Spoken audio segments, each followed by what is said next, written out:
ఎన్ఎన్వీటీ ప్రభుత్వ జూనియర్ కళాశాలలో క్షుద్ర పూజల ఆనవాళ్లు కనిపించడం ఆందోళన కలిగిస్తోంది. క్షుద్ర పూజలు చేసినట్లుగా ముగ్గులు వేసి నిమ్మకాయలు, ఎండుమిరపకాయలు పెట్టడంతో వాటిని చూసి విద్యార్థులు, అధ్యాపకులు నిర్ఘాంతపోయారు. ఆదివారం సెలవు దినం కావడంతో ఆకతాయిలు కళాశాలలోకి ప్రవేశించి ఇలా చేసి ఉండొచ్చని పోలీసులు భావిస్తున్నారు. ఘటనా స్థలానికి చేరుకుని వివరాలను సేకరిస్తున్నారు పోలీసులు.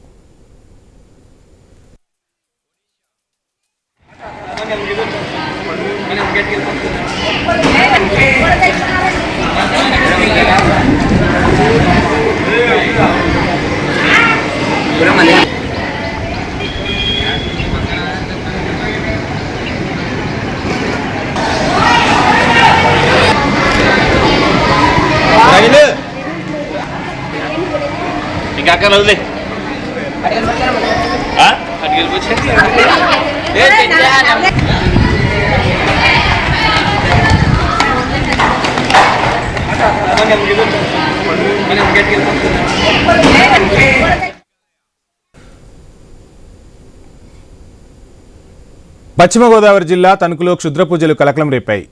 ఎన్ఎన్వీటీ ప్రభుత్వ జూనియర్ కళాశాలలో క్షుద్ర పూజల ఆనవాళ్లు కనిపించడం తీవ్ర ఆందోళన కలిగిస్తోంది. క్షుద్ర పూజలు చేసినట్లుగా ముగ్గులు వేసి నిమ్మకాయలు, ఎండుమిరపకాయలు పెట్టడంతో వాటిని చూసి విద్యార్థులు, అధ్యాపకులు నిర్ఘాంతపోయారు. ఆదివారం సెలవు దినం కావడంతో ఆకతాయిలు కళాశాలలోకి ప్రవేశించి ఇలా చేసి ఉండొచ్చని పోలీసులు భావిస్తున్నారు. ఘటనా స్థలానికి చేరుకుని వివరాలను సేకరిస్తున్నారు పోలీసులు.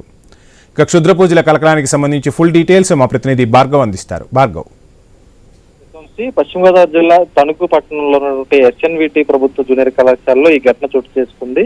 నిన్న ఆదివారం కావడంతో ఈ రోజు ఉదయం కాలేజీకి విద్యార్థులు, సిబ్బంది వచ్చేసరికి కూడా కళాశాల ఆవరణలో క్షుద్ర పూజలు చేసినటువంటి ఆనవాళ్లు విద్యార్థులను భయాందోళనకు గురి చేశాయి. అక్కడ ముగ్గులు వేయడం, నిమ్మకాయలు, ఎండుమిరపకాయలు పెట్టి క్షుద్ర పూజలు చేసినటువంటి ఆనవాళ్లు కూడా వారందరికీ కూడా నిర్ధారించుకోవడంతో ప్రస్తుతం వారందరిలో కూడా ఒక ఆందోళన నెలకొంది. ఈ ఘటనకు సంబంధించి పోలీసులకు కూడా సమాచారం ఇవ్వడంతో ప్రస్తుతం పోలీసులు వచ్చి అక్కడ ఆరా తీస్తున్నారు. అయితే నిన్న ఆదివారం కావడంతో సాయంత్రం ఎవరైనా మద్యం మత్తులో వచ్చి మందుబాబులు కానీ లేదంటే యువకులు ఆకతాయిలుగా చేశారా, లేదంటే నిజంగానే క్షుద్ర పూజలు చేసేందుకు ఎవరైనా ప్రయత్నాలు ఇక్కడ చేశారా అనే అనుమానాలు కూడా తావిస్తున్న నేపథ్యంలో ప్రస్తుతం పట్టణంలో ఈ ఘటన కలకలం రేపుతోంది. దీనికి సంబంధించి ఆ సమీప ప్రాంతాల సీసీ ఫుటేజ్ సేకరించి ఘటనపై పూర్తి విచారణ చేస్తాం, ఎవరు ఆందోళన చెందవద్దంటూ కూడా పోలీసులు హితవు పలుకుతున్నటువంటి పరిస్థితి అయితే ఉంది. వంశీ.